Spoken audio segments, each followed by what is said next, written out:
All right. Hi, Black alumni community, families and friends, and other JMU constituents. Today, we have Mrs. Carrie Combs with us. Again, let me introduce myself. I'm Tiffany Brutus, class of 0406, and I serve as the secretary for the JMU Black Alumni Chapter. And welcome, Carrie. Thank you. Thank you. So excited to chat with you today. Yes, thank you for your time, and I really appreciate you being here. Our initiative as the Black Alumni Chapter for the coming years is to kind of help create more visibility of the Black Alumni Chapter, build stronger relationships with the faculty, staff, as well as students on campus. And so this is a feature for our JMU faculty and staff for our newsletter. And I'm going to let you tell a little bit about yourself, your educational background, your current position, and things of that sort. So. Awesome. Well, I am a double Duke, so I'm a 2007-2009 alum. I did my undergraduate work in what was then technical and scientific communication. It is now writing rhetoric and technical communication. So that was both my undergrad and graduate work. I also did my graduate assistantship at UREC as their marketing GA, and combined with that experience led me into my first post-Madison experience job actually in Northern Virginia with a medical software company, and spent, I guess, a little under a year there and actually got laid off. That was part of the 2008-2009 recession. So I have a lot of empathy for a lot of what the students are going through now. But at that point, I actually moved back to Harrisonburg and worked for Rosetta Stone for about a year and a half. Before coming back to JMU as a full-time professional in 2011. Gosh, I think, yeah, I'm just starting my 9th year here, which is crazy. And I started at JMU in University Communications and Marketing as their inaugural content strategist and helped implement the university's first content management system, Cascade, and spent a few years there, and then transitioned into the director of advancement relations as we were ramping up for the Unleashed campaign and trying to really actually build campus partnerships with advancement, and also served as the program director for Madison Trust. And then, gosh, almost three years ago, I had the opportunity to interview for my current position as the director of alumni relations and executive director of the JMU Alumni Association, and which is where I am today, and have the privilege of leading a team here on campus, as well as the board of directors for the JMU Alumni Association. And together we're responsible for engaging our 144,000 living alumni across the globe, which keeps us busy and excited every day. Great. So you said this is going on your 3rd year, correct? Yep. And so with all your experiences, like working for Rosetta Stone, working in different areas at JMU, and then what has been your professional philosophy or mission, and has that changed through like the different positions that you've served in? Yeah, so, I think as far as career growth has gone, my general kind of philosophy, I feel like the typical question you get in every interview is like, what's your 3 to 5 year plan, or where do you see yourself in 10 years? And, as an early professional, I felt like I needed to manufacture an answer for that and have this linear path. And then somewhere along the way, I was like, you know what? I have no idea. And I don't have a 20-year plan other than we spend a lot of our lives working, and I want to love what I do, and I want to be challenged by it. And I know that I like a lot of variety in my day-to-day work. And so a lot of how I've built my career, especially at JMU, has been, trying to build a lot of good relationships across campus, but then also taking some risk and trying new things, and going after opportunities that sound exciting and where I feel like I can really contribute. So that's kind of been, as far as like career growth, kind of shifting more to the work that I'm doing now in the association and with alumni relations. it's really important to me that, you know, when we say we have 144,000 living alums, it's like, oh my gosh, how the heck are you going to do that? Mm-hmm. And I guess where I really push the staff and myself is to think about who's in front of us or who's next to us. And so, you know, how do we personalize what we do? And maybe that's like a handwritten note. Maybe it's following up with an email. Maybe it's just acknowledging that we're all different people and can bring unique skill sets to the table. And so I always just want people to know, and alums to know, that if you don't have anywhere else that you feel like you can call home, you can call Madison home. You can call us and we'll find a spot for you, or we'll meet you for coffee or a Zoom session. And so those are kind of some of the philosophies that I try to interweave into how we engage our alumni both on and off campus, because we have a lot of faculty and staff that are also alums. Yep. And I like that you have brought that up about just if people don't feel like they have a place called home, because another kind of catalyst to doing the JMU faculty and staff interviews for the Black Alumni Chapter is the fact that people might identify with certain places on campus, but ultimately, like, the lasting relationships are going to be with the people who are a part of their journey here. So Sure. being able to maintain that human connection, that human social interaction engagement is really what ties people to the university. And as we know, JMU has grown so much. So sometimes there's alumni who come back and the campus looks completely different.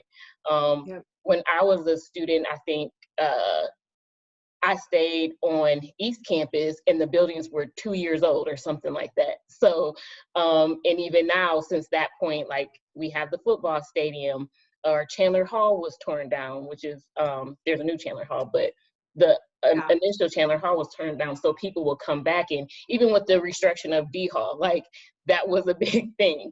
So I think that there are going to be some spaces on campus, but ultimately it's the connection with the people and the relationships that they build at JMU.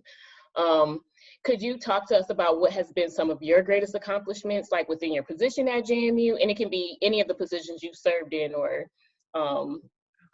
you talked a lot about, like, your career growth. So there's accomplishment within that too. So you can speak to that too as well if you would like. Yeah, I mean, I think for a lot of, you know, where I find my energy and my pride is in those relationships. And the longer, kind of speaking about what you said, the longer you're here, you know, it kind of becomes a family, whether it's JMU or in the Harrisonburg community.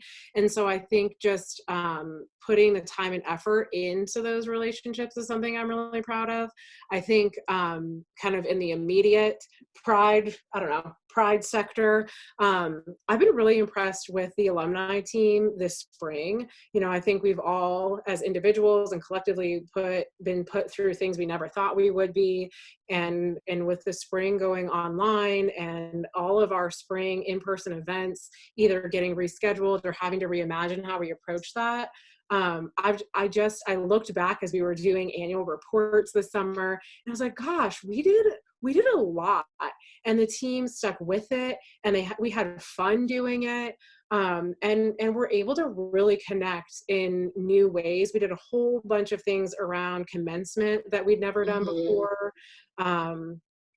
And I don't know. And so there's something, you know, I think a lot of us are feeling so drained and maybe even having some hopeless days. And so I have found a lot of energy, even just working with people on campus that are kind of willing to reimagine things, even if it is temporarily, and take advantage of, and I don't know, an opportunity to be creative in new ways. So I guess that's, you know, that's kind of a shorter term point of pride, but it's just kind of where we are.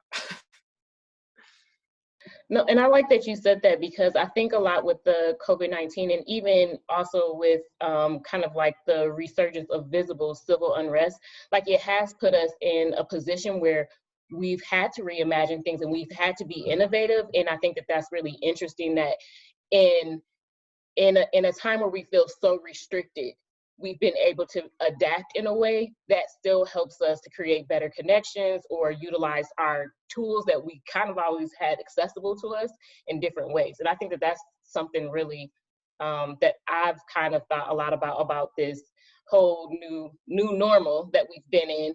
But And sometimes the cons of the new normal is actually pushed us to be progressive or productive in a different way.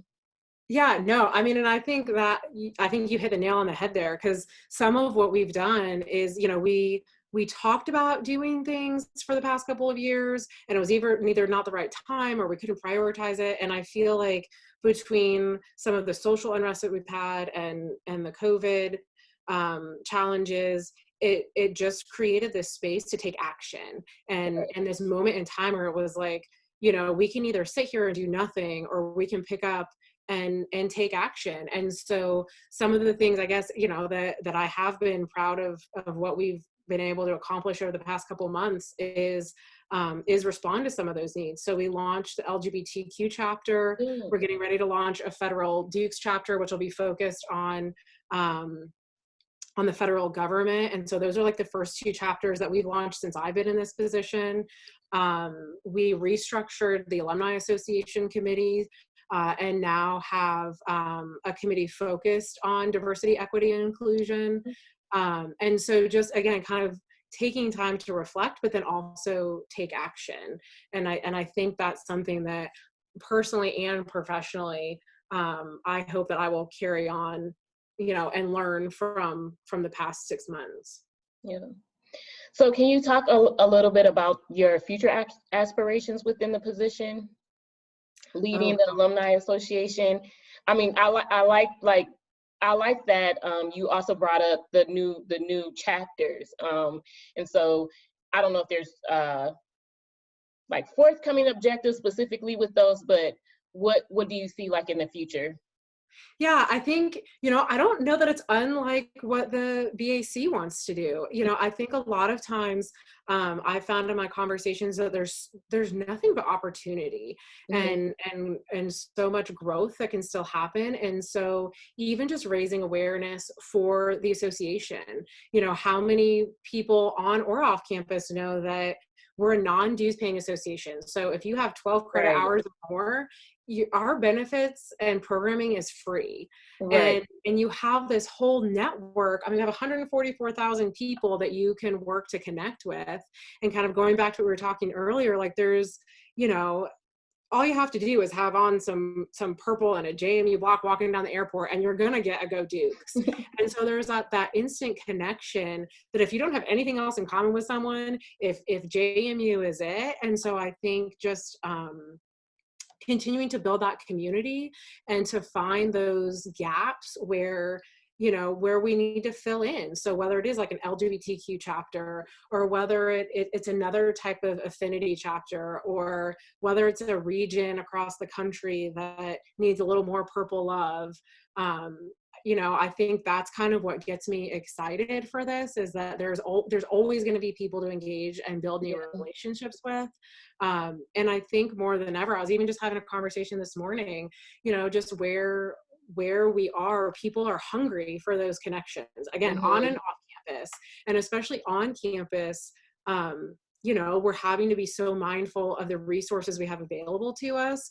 And so why not come together and have stronger partnerships than try to either compete with each other or duplicate efforts? And so I'm really excited about where the year is going to take us, to kind of see how we can kind of raise up together.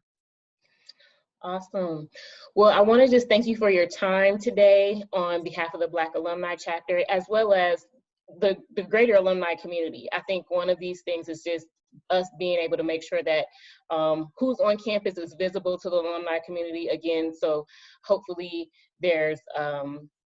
we see great benefits in doing this interview on both sides, for the Black Alumni Chapter as well as for the Alumni Association. Awesome. Well, thank you for all the work that you guys put into it. And I'm excited to see how this all comes together. Yes, thank you so much. Have a good day. Thanks.